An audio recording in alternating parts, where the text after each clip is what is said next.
Hello, good afternoon, everyone. First of all, before we start, can I please ask if you could hear me well? You can just tell me by the chat if you can hear me. Thank you.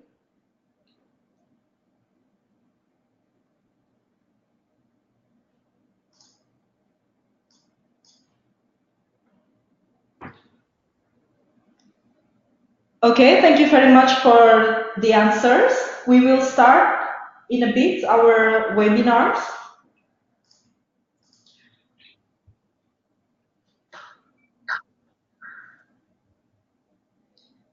Good afternoon, everyone. Again, welcome to the BET-EU webinar on smart sensor technologies. This webinar is part of the virtual training courses from the BET-EU project, a project funded by the European Union's Horizon 2020 Research and Innovation Program that will promote research, innovation, development, and deployment in the fields of advanced functional materials and nanotechnology, particularly in paper electronics. My name is Marta Octavia from SPI Portugal, and I am the moderator for today's webinar. This webinar will have duration of approximately 1 hour and a half, including the questions and answers. And our guest speaker will be Dr. Luigi Occhipinti, the Director of Research, Department of Engineering from the University of Cambridge. His current position is Director of Research in Graphene and Related Technologies, and he serves as Deputy Director and Chief Operating Officer of the Cambridge Graphene Center. Dr. Occhipinti joined the University of Cambridge in April 2014.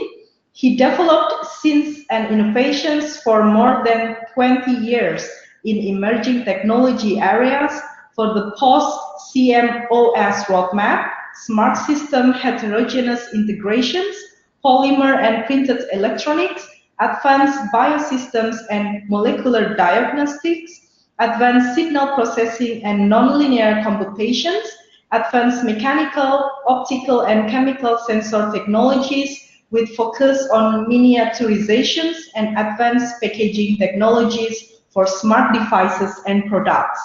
His main academic interests include sensors and integrated biosystems for applications in healthcare diagnostics, smart wearables, and environmental monitoring. His research track record encompasses emerging nanomaterials, biocompatible and biodegradable devices, and electronics manufacturing on flexible and stretchable substrates. Dr. Occhipinti has authored and co-authored more than 90 peer-reviewed papers, 2 book chapters, 2 international standards, and is inventor or co-inventor of 40 patent families. Lastly, he is co-editor of the Cambridge Elements series on flexible and large area electronics, published by Cambridge University Press. In case you have questions related to the webinar or technical difficulties, you could, regarding the platform, you could send to us through the chat, as well as the question related to the presentation. You can send to me via chat, and we will read it out at the end of the webinar. Without further ado, I would like to give the floor to Dr. Occhipinti, and we are very glad to have him on board. Dr. Occhipinti, the floor is yours. Thank you very much. Thank you very much for inviting me to deliver this webinar, and also for the nice introduction. So today I would like to focus the attention to the smart sensors technologies that have enabled products that are already in the market and are enabling future products that will appear in the market soon. So I will focus on manufacturing challenges, as well as market penetration and technologies that enable the smart sensors implementation. So, okay.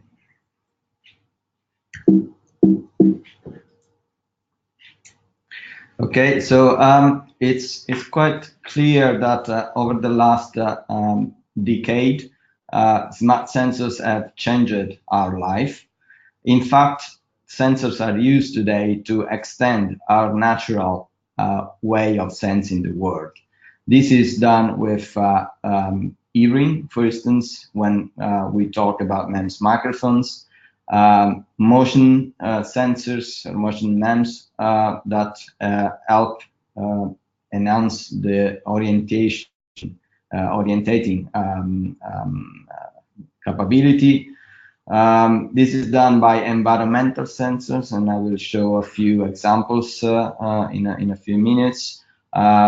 Are able to sense pressure, temperature, humidity, as well as more recently gas and various compounds that are present in air or in our environment, as well as sensors that enable interactivity with smart devices like touch sensors for fingertip touch, camera or pico projectors, as well as sensors and smart systems that help monitor our health.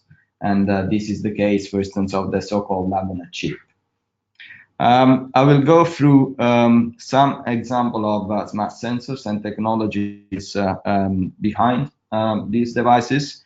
And I will start from the more conventional silicon-based MEMS sensors, and then with the more, say, the newer technologies like flexible, printed, and also some paper based devices.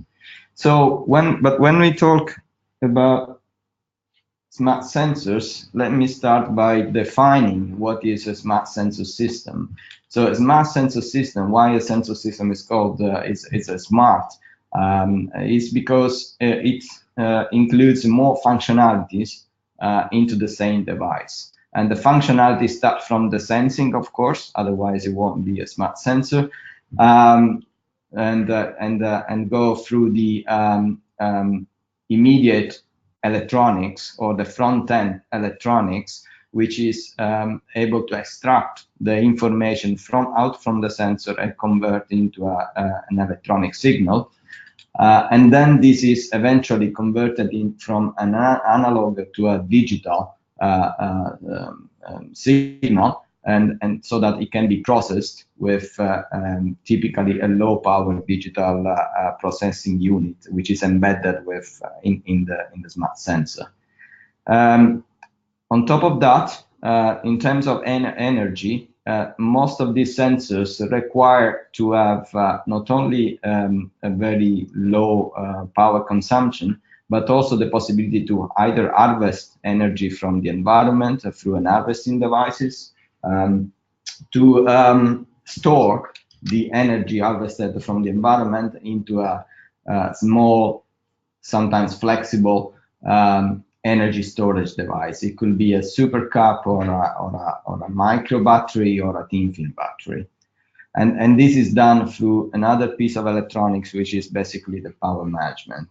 And finally, once the information is stored and is acquired from either the physical or the chemical environment, this can be transferred through a wireless transmission with the standard processes or with standard protocols like RF low power, ZigBee, but sometimes it's just through wired connection and via serial peripheral interfaces. So when we look at how the sensors have been evolved and are evolving today, and again, I'm focusing at the moment on MEMS devices, they are becoming more and more compact and ultra low power, and both trends are equally important to achieve devices that can be commercialized and embedded into, for instance, into consumer products. Now, looking at this has basically determined the success of the MEMS sensor market.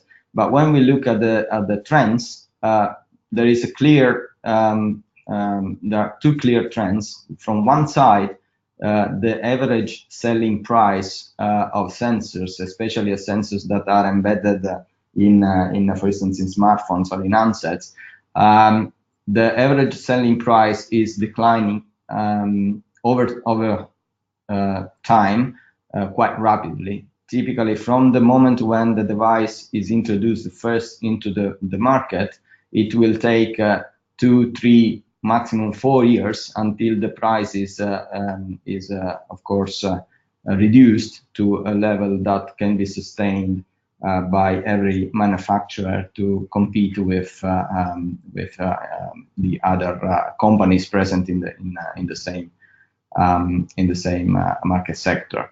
And this means that the time of developing a new sensor and the time to, of course, commercialize the sensor are relatively small, which means that technologies that can help manufacture sensor from design to the full-scale manufacturing more rapidly will be ideal to help the commercialization route of those sensors. On the other end, the number of sensors is pushed by IoT, by the Internet of Things applications, and this is clear when we look at the number of sensors that have been commercialized over here, and of course the proliferation of those sensors. Now, in 2013, there was already at that time there was an initiative called Trillion Sensors Vision. Several industry analysts, as well as major companies active in the sensor market, met together and tried to forecast or predict the trend on of these sensors in the year to come. And at that time, consider this is 5 years ago, there was a prediction that by 2020 there will be more than 30 billion connected devices, and this will require at least more than 200 billion networked sensors, or maybe up to 45 trillion sensors in 20 years. Now, when we look today at the situation, in fact, the connected devices since then have increased considerably, and we are already in the range of 23 billion connected devices in 2018, which is well in line with the prediction made by the Trillion Sensors initiative at that time. So we are saying that basically the trend will continue to grow and the number of sensors will proliferate in the next 10 to 20 years as well. What are the trends for the electronics then? So when we look at the opportunities for smart sensors, this means that the smart sensors are enabling more and more functions into connected devices. So if we take the example of a smartphone, like an iPhone, for instance, we have already a considerable number of sensors embedded into the device. And the way these sensors are embedded and can be commercialized in this consumer market is, as said, by suggesting devices that are more capable as well as miniaturized, thin, and in some cases this is done, of course, by smart packaging approaches, where the device is packaged in ultra miniaturized form factors and SMT assembled into into printed circuit boards. But then when we look at other functions like the display, another trend is that the display itself starts to become more and more thin and flexible. And this allows, for instance, for curved display to enable the new form factor devices. So there are two trends. One is, I would say, the miniaturization of MEMS devices. The other is the larger area display combined with some flexibility. Of course, it's easy to predict that when we can embed sensing functionalities into flexible form factor, this might create additional market on top of what is existing today. But let's start looking at from the inside what is embedded into a smart sensor, right? So the smart sensor is not just the sensor itself. It's normally a sensor and an electronic device, an ASIC, an application-specific integrated circuit, which serves as front-end electronics to process the signal acquired by the sensor unit itself. And this is done both in the analog as well as in the digital world. Normally the ADC, I mean the analog to digital converter, is part of the device. So this is why the sensors are, these type of sensors are also called digital sensors, meaning that the information acquired from the sensor is converted from analog to digital, and then after some filtering and compensation algorithms, the information is provided to, for instance, a microcontroller through a serial peripheral interface. And this allows for miniaturization, not only in terms of space, but also in terms of number of leads, number of contacts to connect the device into the application. In fact, if we take the example of this specific part produced by ST Microelectronics, this is a barometric pressure sensor. The first device was introduced in 2012, and at that time the full package device was 3 mm by 3 mm by 1 with the 16 lead. Late 1 year after, the same device was the same functional device was miniaturized even further to 2.5 millimeters by with a height of less than 1 millimeter and just 10 leads. So this is an example of how the miniaturization progresses in this world.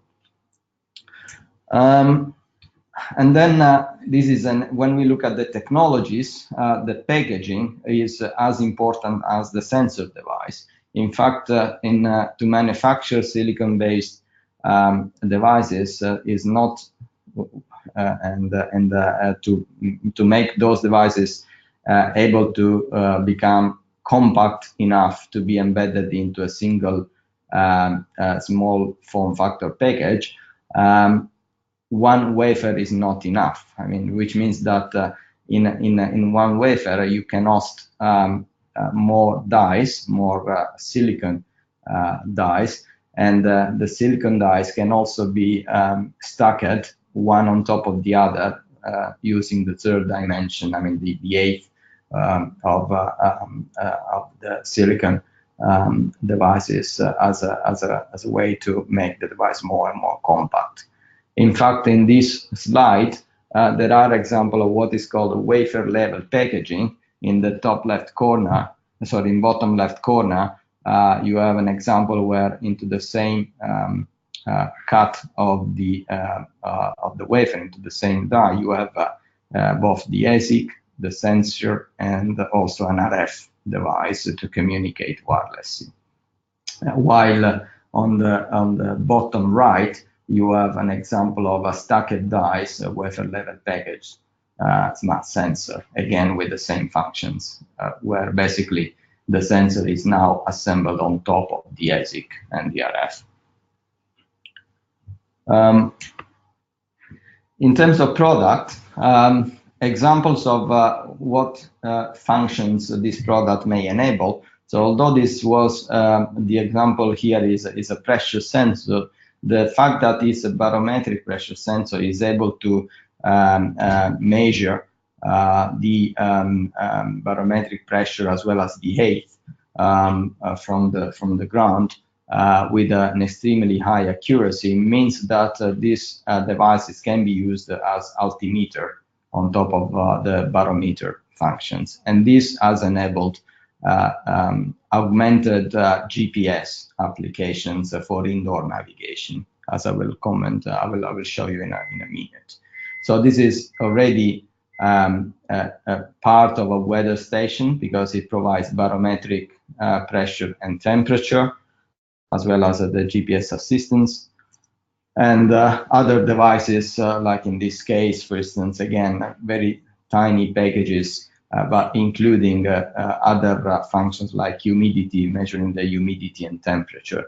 So nowadays, you have the possibility to monitor the environment with physical sensors of pressure, temperature, humidity, with extremely high accuracy, and they are pretty small. So when we combine these sensors with the motion sensors, so the typical accelerometer and gyroscope, as mentioned, this provides the consumer electronic devices the possibility to extend the geolocation from outdoor to indoor with a extremely high level of accuracy across multiple floors. So you can tell if a person is moving from one floor to the other, and locate information or stores inside the building, thanks to the combined set of information coming from the motion sensors and the environmental sensors. So what's next? Then the other important part of or requirement for smart sensors is how to monitor the environment in terms of analyze, or in terms of air quality index, right? The air quality index is defined by the presence of, by the concentration of analytes in air, which includes both analytes that are required to be monitored with high accuracy but low concentration level, and these are the more difficult ones, as compared to analytes that are required to be monitored with low, medium accuracy, and they have typically medium-high concentration level into the air mixture. So on top of the PTH, the pressure, temperature, humidity, the next type of sensors that are appearing in the market, or we already have example of VOC, volatile organic compounds, and of course, we have examples of industrial sensors that monitor all these analytes, CO2, O2, and methane, as well as carbon monoxide, nitrogen dioxide, etc., etc. So let me, before talking about the technologies to achieve this, let me give you an example of the standard concentration of common substances in the air. And this is typically in outdoor with no pollutants. So this is the standard composition of air, if you wish, which is composed by roughly 80% nitrogen and 20% oxygen. But of course, there are much more, many substances present in air. And when we go from outdoor to indoor, the main pollutants include even more analytes that need to be monitored by the smart sensors if we want to provide personalized exposure monitoring through smart sensor devices. And then finally, some of the substances are not just pollutants, but are referred to what is called the perceived pollution as relation to the human odor, which means basically what our olfactors can sense, and therefore might require control of actuators, like improving ventilation and so on and so forth. So these are the needs. Let me start then by introducing the main technologies for gas sensors. How do we sense this? Typically, electrochemical gas sensors have been exploited in the industrial market for quite a while now. They are standard, gold standard technologies for specific substances, like in this case, carbon monoxide. And the challenge is how do we integrate electrochemical sensors into smaller form factors if we want to achieve the similar implementation as achieved so far with, for instance, pressure, temperature, humidity. So in this case, the device will need to incorporate not only the electrodes and the active layers, but also the electrolyte. So while in industrial sensors, the electrolyte is typically a liquid electrolyte, and this is still fine, this is still okay, because they are assembled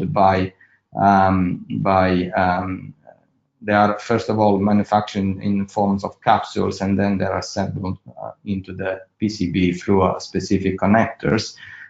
In the case of integrated devices, this needs to be moved to a solid state electrolyte, and at the same time the air should be able to interact with both the working electrode and the counter electrode, so that the reaction can take place. In fact, electrochemical gas sensors are selective by definition, which means that they implement a specific redox reaction, so that they could sense with quite some accuracy a specific molecule, and they don't typically react with other substances. So this is one of the key characteristic of electrochemical gas sensors in terms of selectivity and not only the sensitivity. Then they produce electrons, which means that they are typically read through an amperometric potentiostat, so through an amperometric mean. In some cases, like in this case, for instance, in other cases, they could just generate a voltage. So in that case, they are called potentiometric readout sensors. One key element of a key challenge into the miniaturization of electrochemical sensors, though, is that when we reduce the active volume, I mean the volume of electrodes that are in contact with air, and therefore the overall volume and the overall package of the device, the sensitivity will be affected, which means that the number of electrons that can be extracted by the sensor is smaller for smaller form factor devices than it is for larger ones. And this poses a challenge in terms of the front-end electronics, which needs to be able to read even minute changes into the current, until, of course, the limit which is given by the electronic noise itself, for instance, the thermal noise. So the reason, though these sensors are highly selective, the sensitivity is somehow depending on the size. While another technology, which is also well exploited and well known nowadays in the market, is based on metal oxides. So gas sensors technology based on metal oxides work as typically as chem resistors, which means that the presence of either oxidizing or reducing species in air will produce a change into the resistivity of the sensor and during the exposure. This is directly related to the fact that the metal oxide metal oxide particles have an interface with between the conductive path, the inner conductive path and air, which is directly related to the number of oxygen molecules present in the surface, and therefore an oxidizing species or a reducing species will interact directly with this interface and change the accumulation layer, which basically is reflected into the change of the resistance of the gas sensor device. What are the challenges in this case? The intrinsic challenges of this technology are first of all, the cross sensitivity. So the sensor typically reacts preferably with one molecule, but it will also react with other substances than just the target one. And therefore, to produce highly selective devices, one sensor is not enough, and typically there is a need to implement the so-called fingerprinting algorithms, or the so-called in-house approach that I will introduce in a moment. The other challenge is that typically these sensors are affected by a relatively high power consumption, and this is related to the fact that while these sensors are able to absorb the molecules in the surface quite easily, they are not, they require to be heated to release the molecule in air, so that the response time can be maintained in a relatively short period. So the fact that we need to heat the sensor up to release the absorbed gas molecules means that, of course, more energy is required to operate the sensor through an heater, which is typically embedded into the device. In fact, if we look at examples of devices based on tinted metal oxide, you have in this slide an example of one of the earlier commercial devices composed by a micro diaphragm or a micro hot plate and a gas sensing layer, gas sensitive layer embedded into the device. This was intended to sense carbon monoxide, but as you can see, the same device is able to detect ethanol, hydrogen, ammonia, methane, and so on and so forth, with different concentration ranges. And the amount of power required to operate the sensor, to operate the heater in continuous mode is relatively high, probably in this case too high for an application into a smartphone. When we look at, in fact, when we look more carefully on how this sensor is manufactured, we can easily recognize that the device itself is based on catalytic nanoparticles and acting as sensing layer, and then a silicon substrate with which implements the suspended membrane and embedded heater. And when we look at the characterization performance in terms of a concentration of carbon monoxide, we can see that there is a cross sensitivity to the other different molecules present in air. So typically in a gas mixture, you need to know the concentration of these other molecules so that you can reliably figure out the amount of the concentration of the carbon monoxide, which is in this case the toxic gas to be detected. The other consideration on both electrochemical sensors and heated metal oxide-less sensors is that in both cases they have a strong dependence of both temperature and humidity. As you can see in this slide, on the left hand side, you can see the performance of electrochemical sensors to carbon monoxide, but different concentration of carbon monoxide as a function of temperature and humidity. As well as on the right hand side, you can see the same response to the same concentration of carbon monoxide and different changes of temperature and humidity for a heated metal oxide sensor. So they have, in this case, they have basically the same behavior, but with different polarity. When the temperature increases or the humidity increases, electrochemical sensor will increase the response, while the heated metal oxide will decrease their response. This means that having a sensor of the targeted molecule is not enough, and it requires a combined measurement of temperature, humidity, and the gas molecule, so that the actual value concentration can be determined after calibration of the sensor and real-time compensation of temperature and humidity variation in both cases.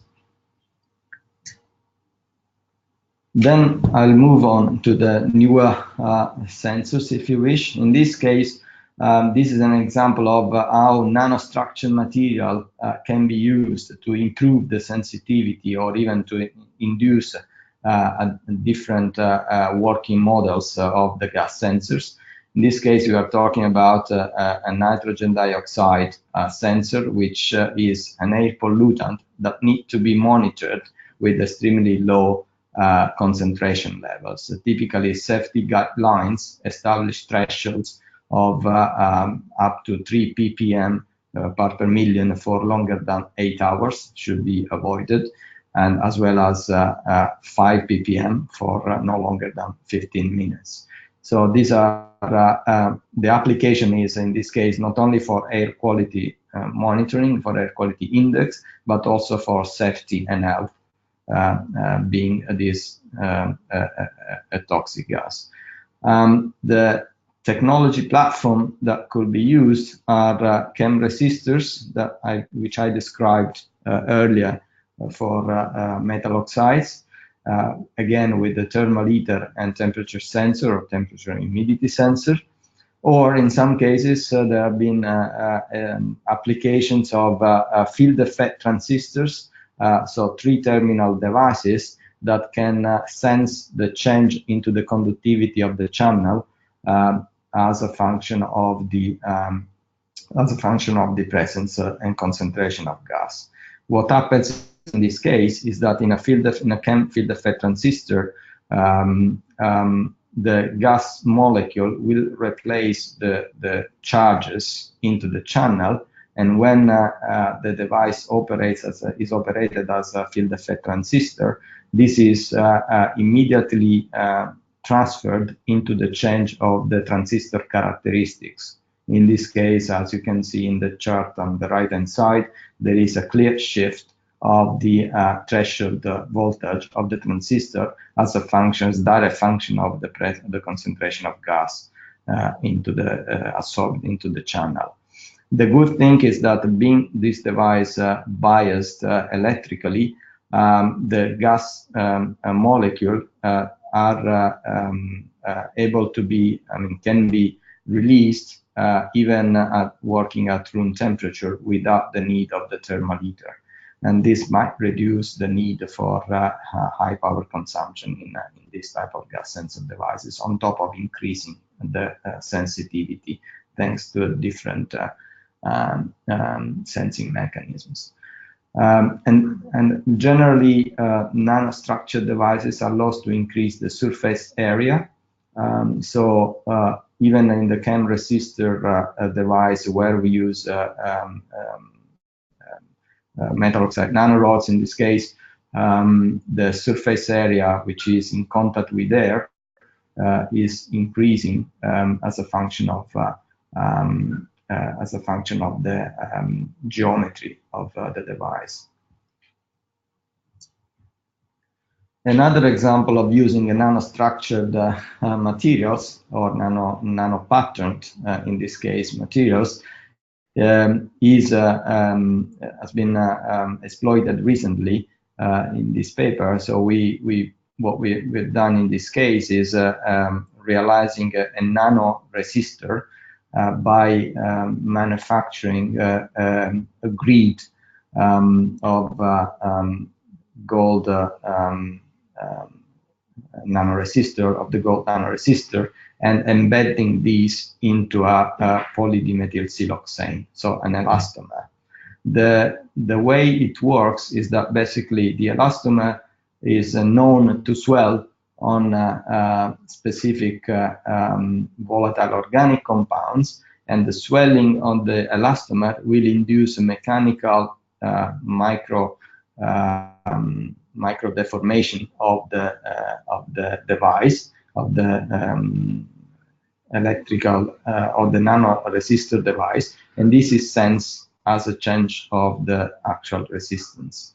In fact, this was shown to work well in both, for instance, chloroform or toluene, with respectively a linear response in the first case, or a linear and non-linear region in the second case.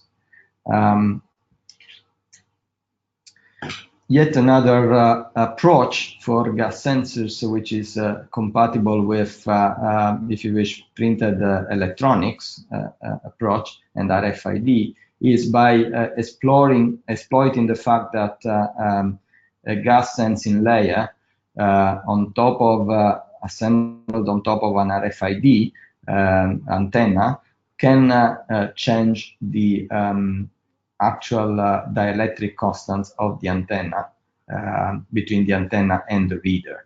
So basically, the presence of specific molecules in air that are absorbed into the sensing layer produce a shift of the peak frequency of the resonant frequency of the antenna, or a change into the phase of the intrinsic impedance of the antenna.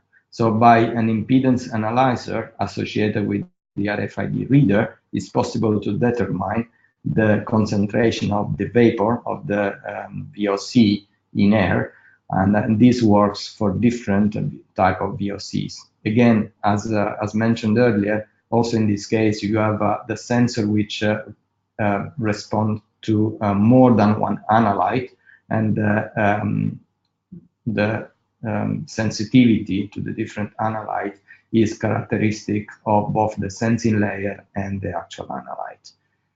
But this means that the sensing film can be tuned in terms of thickness as well as in terms of composition to react and sense one or more of these VOCs. And the other characteristics in terms of manufacturing is that while the RFID manufacturing is now fully exploited and commercialized by roll-to-roll manufacturing, including the assembling on the small chip, on the RFID chip, this approach will eventually require just adding an additional lamination, film lamination step to manufacture the RFID-based sensor in the same roll-to-roll line. And now let me start exploring the application area of this sensor. So one application, why we need to sense VOCs, there are many, of course, application areas and application use cases. I would like to start by the food packaging. In fact, food packaging is a well-established manufacturing technology since the 50s, the early 50s, following the earlier development started already in 1943 after during the Second World War. And when we look at the layers of the packages, these are not just a coated paper, piece of paper. They are extremely complex multi-layer structures that allow to secure from one side the biocompatibility. I mean, of course, they need to be anti-biofouling and so on and so forth. From the other side, they need to seal the content, and they need to, from the outer side, they also need to accommodate a printed design that is used normally just for advertisement and marketing. But this could be made, of course, more complicated in terms of package and adding functions to the packages itself, which becomes from a passive package an active packaging, or even in some cases smart packaging. So the difference between an active packaging and so-called smart packaging is that in the active packaging, normally there are the full package, the full food package accommodates antimicrobial, heating or cooling functionalities. They could be spoilage retarder, moisture absorbing, and so on and so forth. So this is normally done through adding multiple layers into the package or adding different films or parts in this case inside the package itself. On the other side, the smart packaging is now more and more looking at introducing new sensor functionalities or indicator functionalities.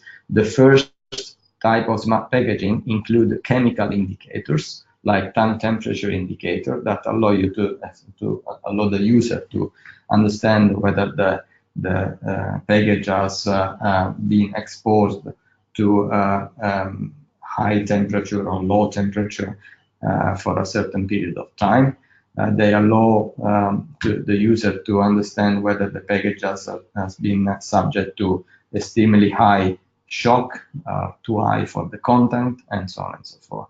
So the package functions is basically encompassing the protection of the content, the containment, which means basically no leakage, but as well as the communication and the convenience of the full package itself. So what are the needs and requirements? Now, there are several needs for smart packages to penetrate the food packaging market. Clearly, the first global trend is trying to reduce the overall waste of perishable food, fish, meat, vegetable, fruits. In fact, when we look at the global statistics, is known that more than 1/3 of produced food is wasted for one reason or another.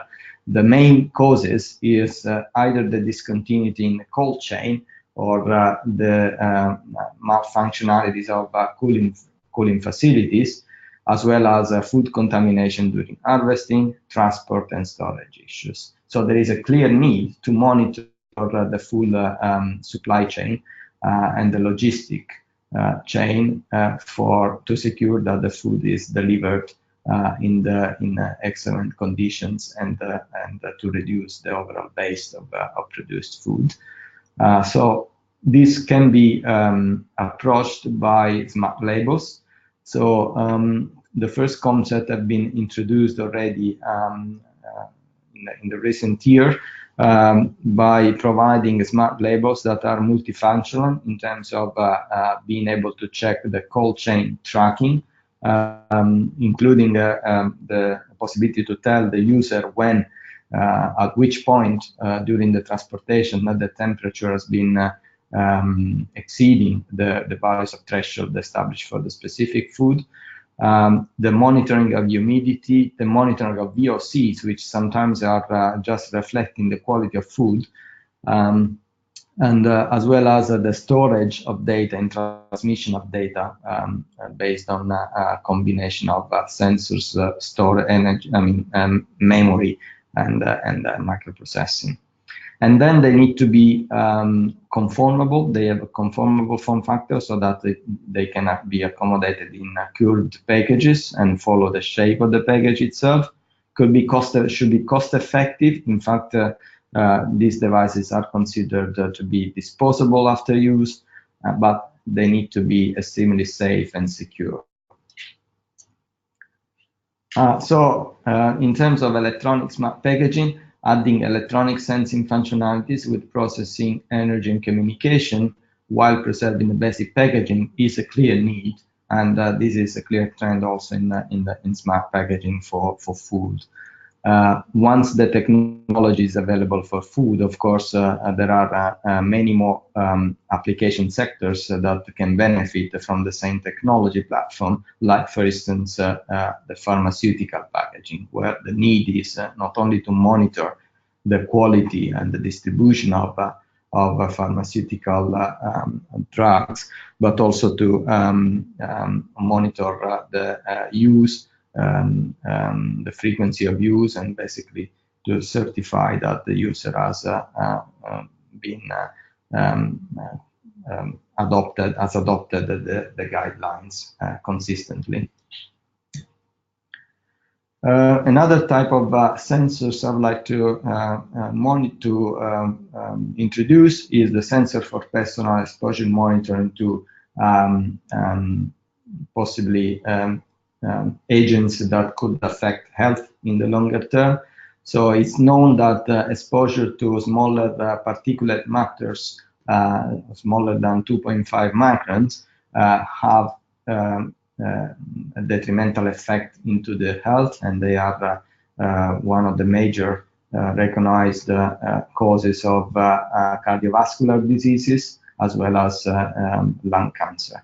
So the idea here was to try to establish a reliable, but at the same time, a simple way of measuring the PM 2.5, which can be embedded into portable devices, and the portable device can become basically personal exposure monitoring.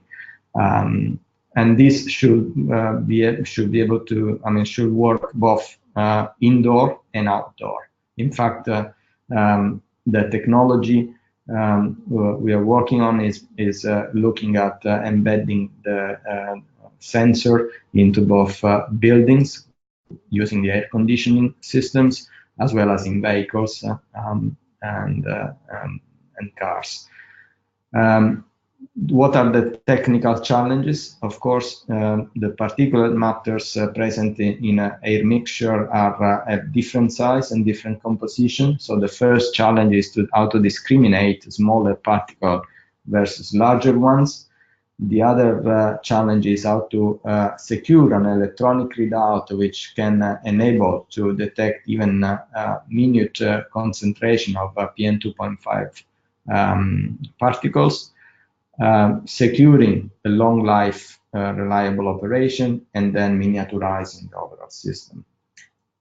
So the approach that we're using in this case is a capacitive detection, which has been proved already and published for PM10, but is now being developed for smaller particles. So the idea is quite simple. So having capacitors, electrical capacitors made through either parallel plates or coplanar pair of electrodes with a specific distance among each other. The particle that enter the active space of the capacitor will have an impact in terms of a change to the dielectric constant, which means that the device is able to detect the changes of the concentration of the PM 2.5 particles as a change of capacitance over time, either in an inflow detection mode or in a deposition mode. The difference is that in the first case, the particles are transient particles that enter the space where they are detected, and they leave and then leave. In the second case, they are basically absorbed into the surface of the active sensor and then detected again as a change into the impedance.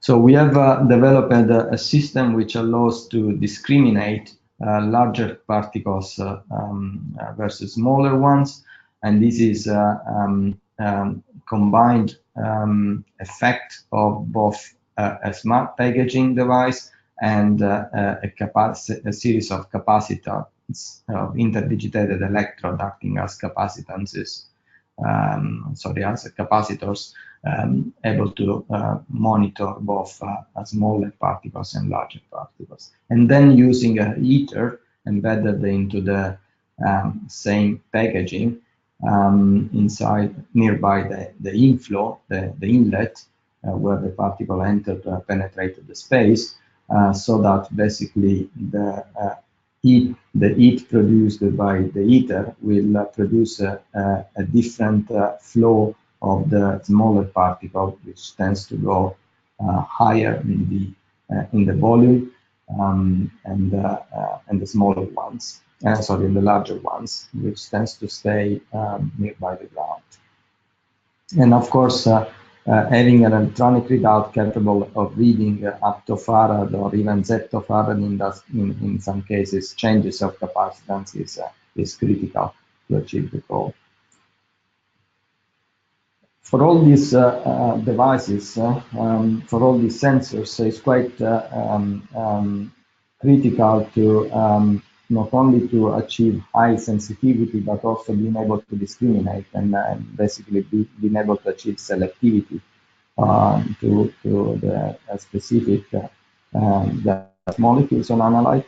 And this is nowadays achieved through through fingerpainting algorithms, which are gradually being improved by use of machine learning or artificial intelligence assisted pattern recognition algorithms. So basically, instead of using one single sensing unit, there are arrays of chemical sensor which can use either different sensing layer materials or different geometry, and then combining the output of each sensor in the array and applying some pattern recognition algorithms possible to discriminate the concentration of the different gases into the gas mixture.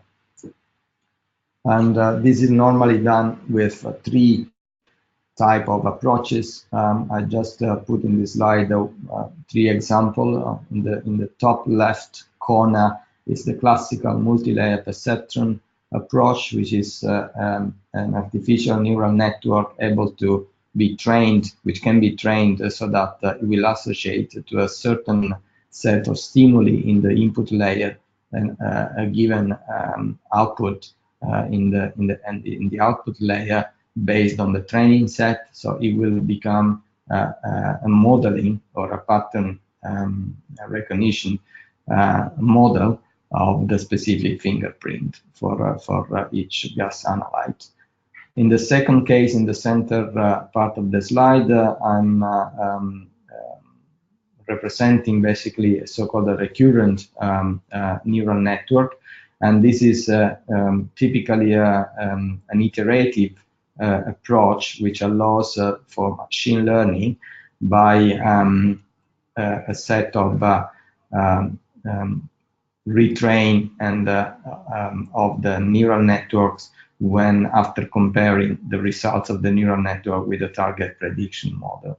So in this case, this is a system which is able to, while the multi-layer perceptron is a static model, once it's trained, it will work always in the same way. In the second phase, the system is able to adapt itself to a changing situation of the environmental presence of gases.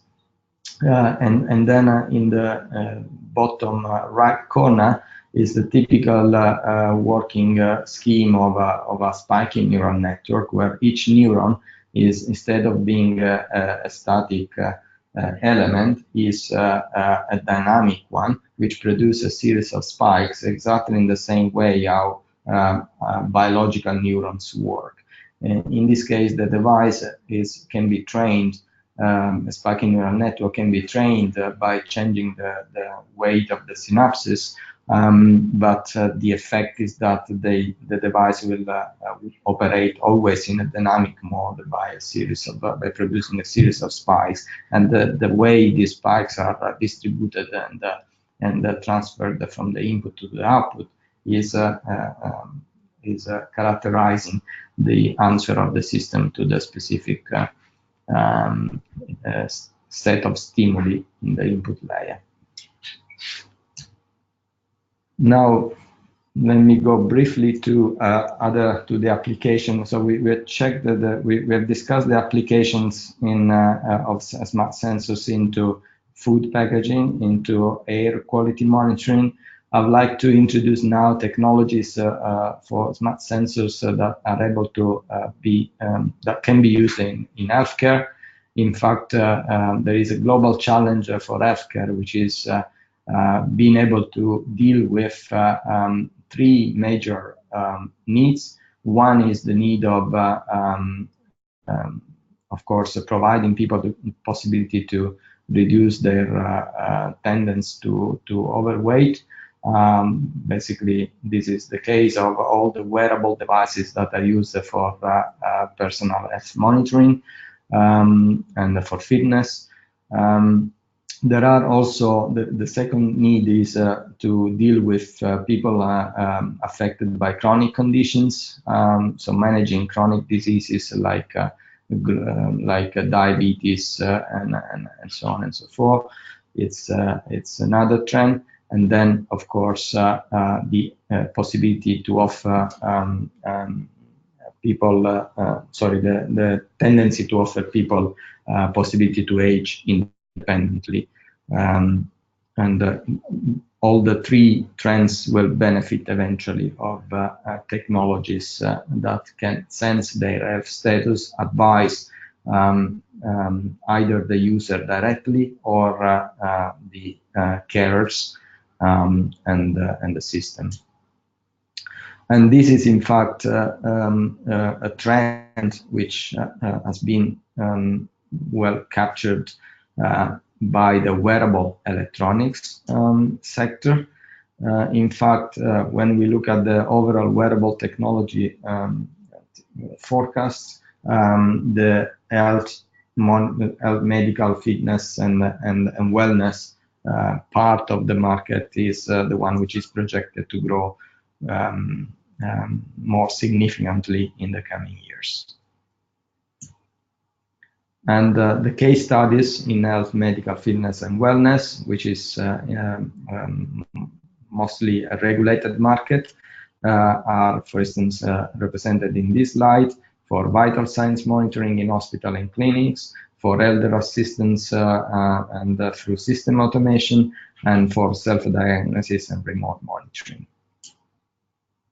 What are the problems of today's wearable devices? Still, wearable devices, although the technology have improved a lot, they're still bulky, rigid devices where the user conforms to the device rather than the other way around. Many suffer from heavy commoditization, which means that the devices are easily depreciated once the product are introduced into the market, following the same learning curve as discussed at the beginning of this webinar for MEMS. The largest challenges are in their reliability, their energy efficiency for power-hungry components, which makes these devices difficult to hide, while the tendency will be to have these devices increasingly invisible to the wearer. And then the next wave of wearables may be founded on flexible and stretchable electronic devices as a strong differentiator. In fact, looking at the end-user acceptance, this is key for all the wearable and the healthcare market. Still, wristbands are the most widely accepted so far. There is an improved reliability and mechanical compliance, which might help better user acceptance and favor the penetration of new product into the market.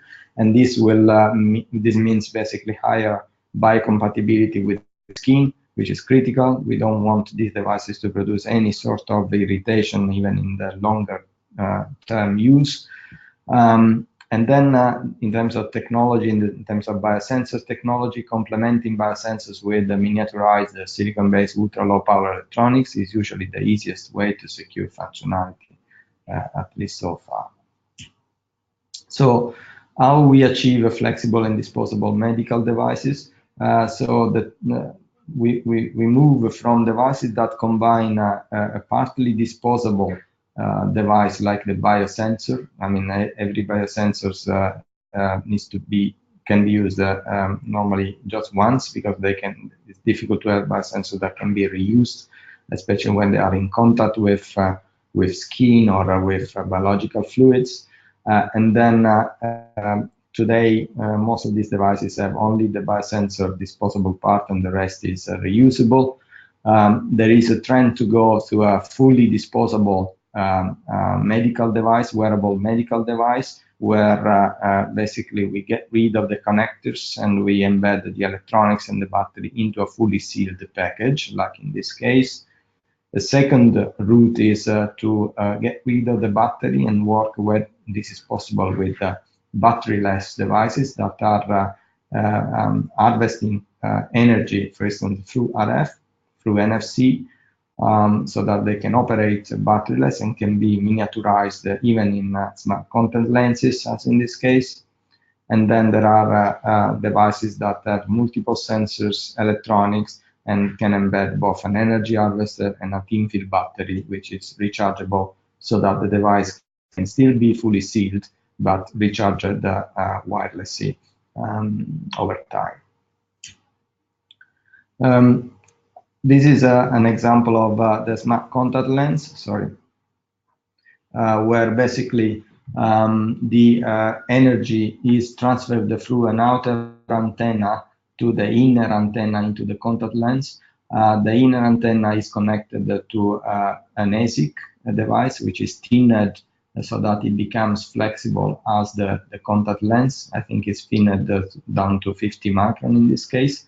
And the ASIC is also connected to a sensor which monitors the deformation of the contact lens membrane, so that they can transfer the intraocular pressure into an electrical signal, and then the signal is converted and processed by the ASIC so that it can be transferred wirelessly to the reader.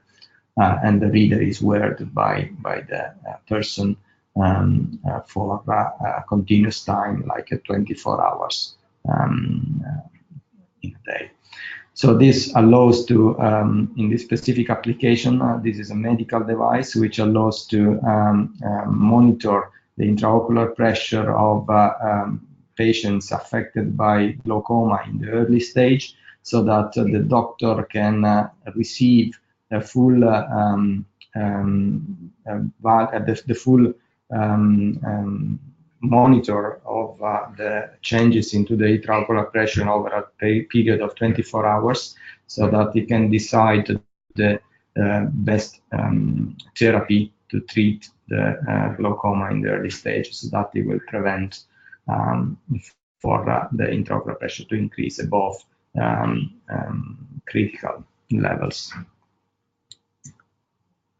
In this case, there are already examples of implantable biochemical sensors for monitoring chronic diseases like diabetes.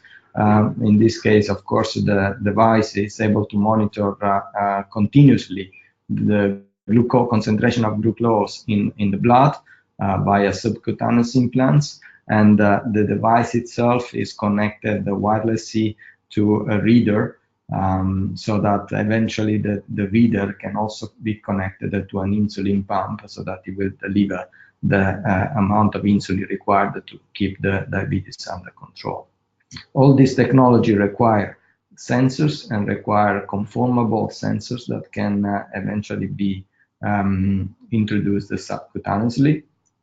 So we've been working on the sensor technology and developing proof of concept of wireless powered amperometric glucose sensors and front-end electronics. This is one case where we are using an electrochemical glucose sensors by combining a glucose oxidase enzyme with a PDOT polymer, with a conductive polymer. This allows to monitor changes of the glucose concentration in solution from a few millimolar to higher concentrations, and transmit the information wirelessly through an NFC tag concept. We have been also working on manufacturing processes for biosensor electrodes on a biocompatible elastomeric substrate. In this case, the challenge is to make the sensor electrodes able to sustain a certain level of stretchability without breaking, and at the same time performing their functionality as a biosensor. They need to be composed of non-toxic material, biocompatible, and this is what has been developed in this case, for instance. And the applications are with the sweat sensors and implantable sensors as well. In terms of using other nanomaterials, again, in this case, this is an example of a graphene-based pH sensor. The graphene field effect transistor can be manufactured in flexible substrates. In fact, this is what has been done in this paper. We have basically implemented a graphene field effect transistor, and where by definition the graphene layer acts as a semiconductor, as an ambipolar semiconductor. In fact, the characteristic of a graphene-based field effect transistor is known by this ambipolar characteristic with a direct point. And here the sensing mechanism is the shift of the direct point as an effect of the presence of hydrogen ions concentration in solution, which is basically the pH of a solution. And as you can see, the sensor is able to monitor changes of the pH and convert this by a shift with a shift of the direct point, which can be in turn detected by the front-end electronics and reduced into a specific signal. We are also working on multi-analyte biosensors on elastomers, where we are using basically different enzymatic reactions to obtain, in this case, a better value of a better, more accurate value of the lactate concentration into the solution, which is independent from the oxygen concentration in the same solution. And this is needed in some specific application for implantable devices. Well, been also another way of obtaining sensors that can operate in solution is through organic electrochemical transistor or electrogated organic field effect transistors. The good thing is that with organic electrochemical transistors, they are capable of high transconductance, which means basically high sensitivity with a very high gain, value of gain, for small or low frequency signals. And these devices operate at voltages lower than 1 volt, which is critical for all implantable devices because they need to prevent water electrolysis or irreversible Faraday reactions when embedded in the body. This is an example of how sensors, organic electrochemical sensors and organic field effect transistors have been explored to treat specific diseases, like in this case spinal cord injuries. The idea was to develop an implantable device which can treat a spinal cord injury by sensing the membrane potential of the actin neurons and bypassing the injury, the site of injury, and possibly stimulating the regrowth. For that, we've been working on materials starting from the substrate that are either biodegradable or biocompatible. PLGA is biodegradable and biocompatible material. PDMS is biocompatible but not biodegradable. And in terms of biocompatibility, we've been exploring the capability of the body to accept this material by reducing the interaction with the macrophages. So we monitored in this publication, we monitored the activation of macrophages when in contact with biocompatible or biodegradable substrate, by evaluating the adhesion forces through single cell force spectroscopy, basically assembling the macrophage on top of a cantilever of a of an SPM. And then in this case, this was a work developed in collaboration with the University of Cambridge Department of Neurosciences, where the device has been implanted into mice and rats, and showing that the capability to sustain the surgery in the first case. Basically, the device was implanted and on a healthy mouse, which was able to perform normally after already in the same day of the injury, while in this case, while in the second case, the device has been used to bypass the site of injury in a spinal cord injured mice, and producing basically functional electrical stimulation. As a concluding remarks, so smart sensor systems have changed our daily life and are poised to penetrate all industrial sectors. I think I mentioned the consumer electronics, healthcare and medical, as well as food packaging. Technologies to sense both the environment and the body are available that allow better user experience in daily life applications.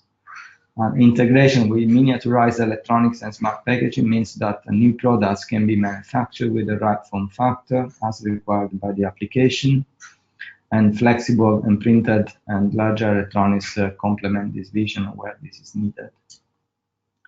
Finally, new cost-effective and environmentally friendly substrate materials, including paper substrates, provide an entirely new space for application of smart sensors toward biocompatible and biodegradable disposable systems.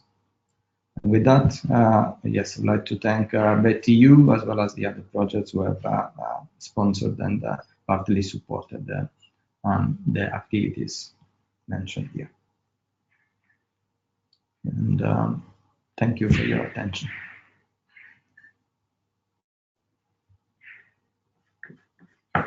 Thank you very much, Dr. Occhipinti, for very interesting presentations.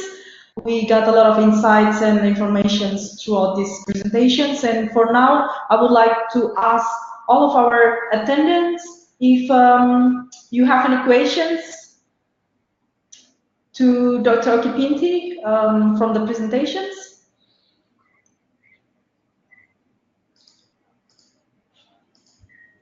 Okay, since we do not have any questions at the moment, but if let's say you want to know more about these topics or have any question, I believe you can contact Dr. Occhipinti. Is that okay? Yes. Perfect. Okay. So if there are no other questions, I would request all the attendants that after this webinar is finished, we will send a survey about the webinars. So we appreciate your answer for that. And then the presentations as well as the recordings will be shared to all the attendants. Thank you all very much again. And thank you, Dr. Occhipinti, for your precious time to deliver these webinars. I would like to goodbye and see you all next time and have a nice day. Thank you so much. Thank you very much. Thank you.